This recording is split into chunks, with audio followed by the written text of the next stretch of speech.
Halo semua, perkenalkan, saya Serafina Winandavin Sanjani dari kelas TMK 2C angkatan 11 dengan NIM 2019-20059.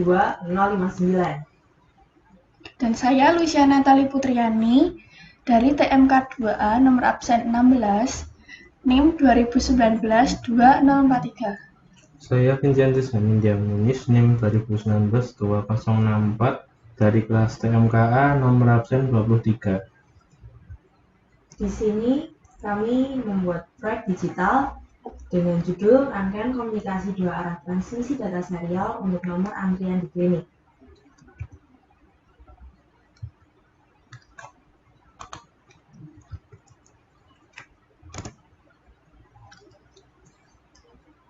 Yang pertama, apa sih pengertian dari transmisi data serial?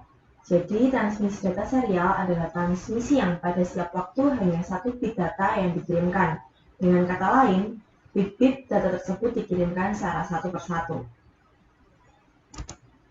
Kemudian, pada proyek ini, kami telah mengaplikasikan pengetahuan, keahlian, dan kompetensi kami tentang teknik digital yang telah diajarkan pada perkuliahan teknik digital. Kemudian, pada batasan masalah proyek kami menggunakan komponen 74HC595 shift register untuk decoder dari multiplexer 74LS151. Yang kedua, menyederhanakan kabel yang semula paralel menjadi serial. Kemudian yang terakhir, kami menggunakan software Proteus sebagai media simulasi dari rangkaian kami. Kemudian tujuan. Mahasiswa dapat mengaplikasikan pengetahuan dari perkuliahan teori dalam proyek ini. Yang kedua, merancang dan merealisasikan proyek dalam bentuk simulasi di software Proteus. Kemudian, proyek ini untuk memenuhi tes ulangan semester 4 dari teori teknik digital. Lalu meluaskan pandangan, mengembangkan cara berpikir, memunculkan ide, gagasan, dan kreativitas dari kami. Melatih public speaking ketika mempresentasikan hasil karya, dan yang terakhir, melatih kerjasama antar mahasiswa dalam kelompok. Kemudian, manfaatnya yang pertama adalah memudahkan dalam kegiatan komunikasi data, yang kedua mengurangi penggunaan kabel transmisi yang berlebihan, yang ketiga efisiensi dari biaya dan tempat, yang keempat adalah kerapian kabel, yang terakhir keamanan atau safety. Yang pertama ada resistor 7,213K dan 3,6K. Resistor merupakan komponen elektronika yang berfungsi untuk menghambat dan membatasi arus listrik yang mengalir pada rangkaian. Resistor bersifat resistif dan termasuk dalam komponen pasif. Kemudian IC multiplexer atau 74LS151. Multiplexer adalah rangkaian logika kombinasional yang dirancang khusus untuk mengalihkan salah satu dari beberapa jalur input atau masukan ke satu jalur output. Nah, di samping kanan terlihat IC komersialnya, pin out-nya.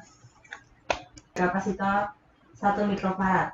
Kapasitor adalah komponen elektronika yang dapat menyimpan dan melepaskan muatan listrik. Cara kerja kapasitor yaitu sebuah rangkaian mengalirkan elektron menuju kapasitor. Pada saat kapasitor sudah dipenuhi dengan elektron, tegangan akan mengalami perubahan. Elektron akan keluar dari sebuah kapasitor dan mengalir menuju rangkaian yang membutuhkannya.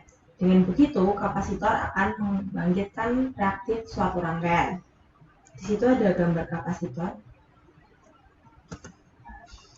Kemudian IC 74HC595. Komponen yang berfungsi untuk melakukan perubahan sinyal digital dari bentuk serial menjadi output paralel sebanyak 8 buah. IC ini sering digunakan sebagai ekspansi pin dari microcontroller yang memiliki output sedikit. Di samping ini ada IC komersialnya dan pinout dari 74HC595 shift register. Segmen common katoda. Pada LED 7 segmen jenis common katoda, kaki katoda pada semua segmen LED terhubung menjadi satu pin, sedangkan kaki anoda akan menjadi input untuk masing-masing segmen LED. Kaki katoda yang terhubung menjadi satu pin ini akan diberikan tegangan negatif, dan sinyal kendali akan diberikan kepada masing-masing kaki anoda segmen LED.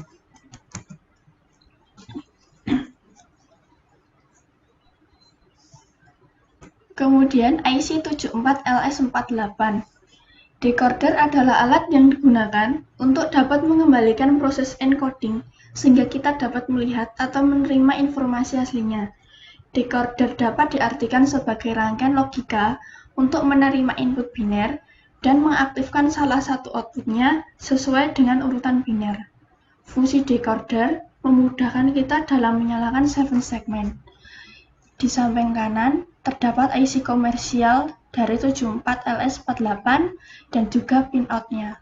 Ada IC 74LS393.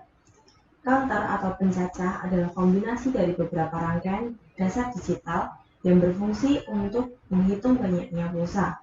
Counter ini berfungsi untuk merubah clock yang ada input untuk kemudian dikeluarkan dalam bentuk biner. Terdapat fungsi clear untuk mengembalikan display pada fungsi awal yang ditampilkan pada display berupa angka 0. Pada sebelahnya itu ada gambar IC komersial dan pinout dari IC 74LS393. Deep switch adalah sekumpulan dari beberapa saklar yang disatukan. Deep switch dirancang untuk dipakai dalam PCB atau printed circuit board bersama dengan komponen elektronik lainnya. Biasanya, deep switch digunakan untuk mengubah cara kerja dari suatu rangkaian. Selain itu, deep switch juga dapat digunakan untuk menentukan address atau alamat. Nah, di samping kanan ini terdapat komponen dari deep switch. Kemudian flowchart dan cara kerja akan dijelaskan oleh teman saya.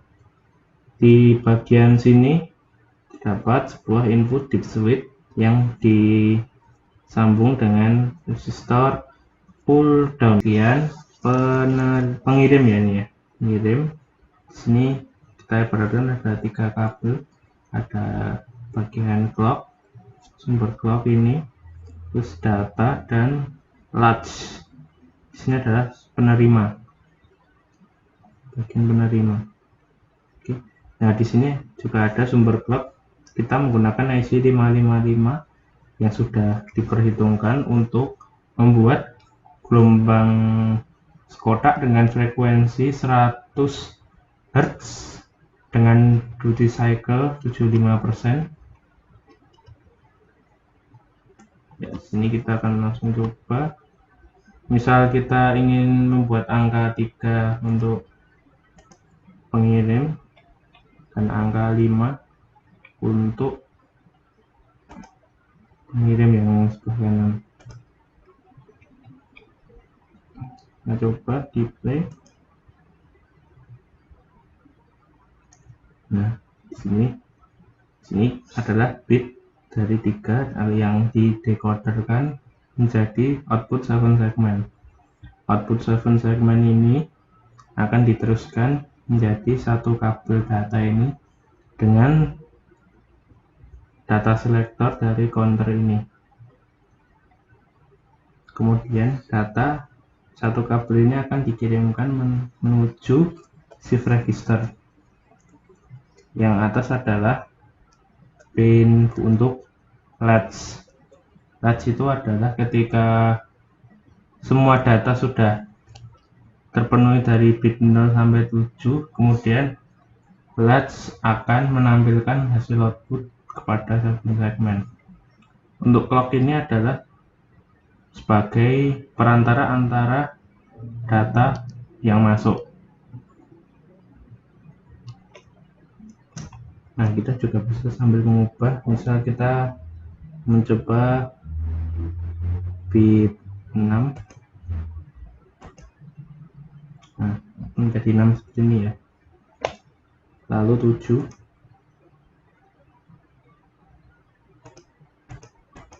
Kemudian 8.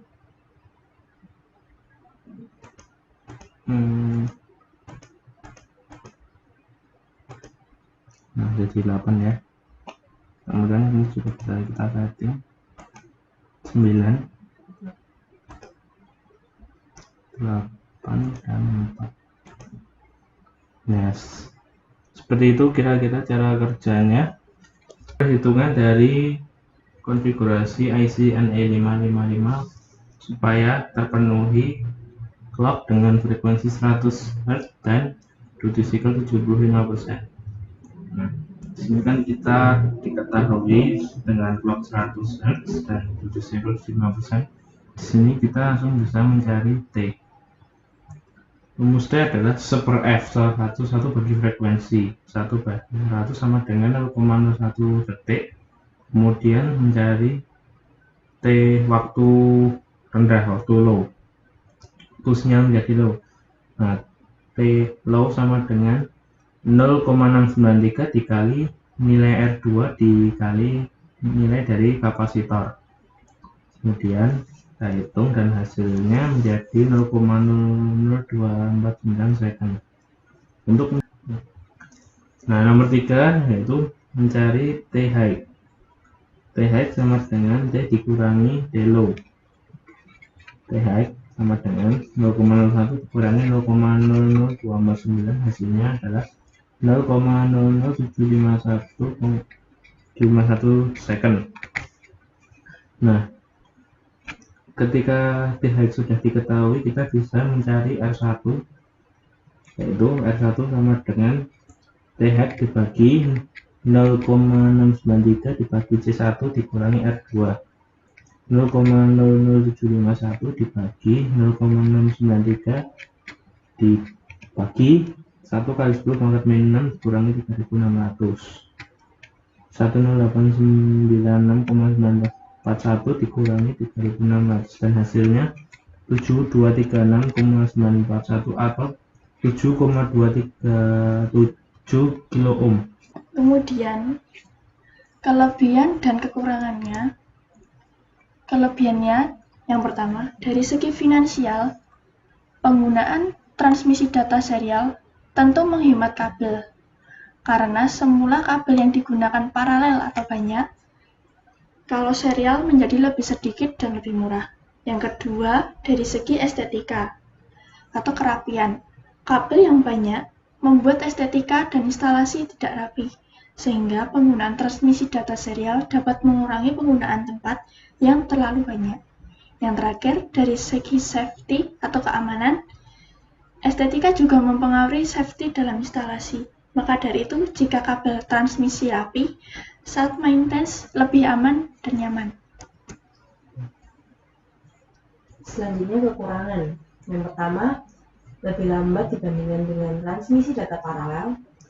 Lalu kemudian lebih rumit dibandingkan dengan transmisi data paralel. Untuk pengembangan, untuk selanjutnya, kami memikirkan untuk mengembangkan proyek kami, yaitu merealisasikan rangkaian komunikasi dua arah transmisi data serial untuk nomor antrian pada klinik menggunakan hardware, yaitu shift register dan multiplexer. Lalu kritik dan saran. Kritiknya, kesulitan dalam mengatur jadwal diskusi pembuatan proyek, dikarenakan masa pandemi COVID yang mengharuskan kami untuk mengurangi kontak dengan orang lain. Saran, pengaturan jadwal untuk diskusi dan pengerjaan proyek diatur lebih baik lagi. Sekian dari kami dan terima kasih.